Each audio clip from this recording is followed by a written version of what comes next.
CPA by profession. So, at the age of 27 po, I quit my job. So, nag-negosyo na lang po ako kasi sabi ko, sayang naman, nagbibilang lang ako ng pera ng iba.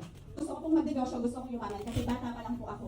Gusto ko na pong yumaman pero hindi ko po alam kung paano. 5 years po akong nagtrabaho. Tapos sumugal po tayo sa napakaraming negosyo. Napunta po tayo online business during the pandemic. Malaki yung kita kung makikita nyo. Yes po, gross amount.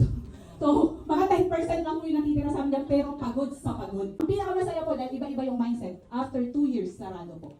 So, yung million po namin, ayun po, bangko, aircon, yun po yung mamalit, pinggan. Then, sabi ko, sige na nga, rental business na lang. Kasi passive income.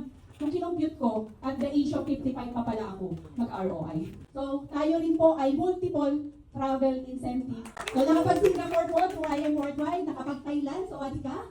Papunta rin po tayo ng Vietnam. Core achiever po tayo, so naging 1 million circle.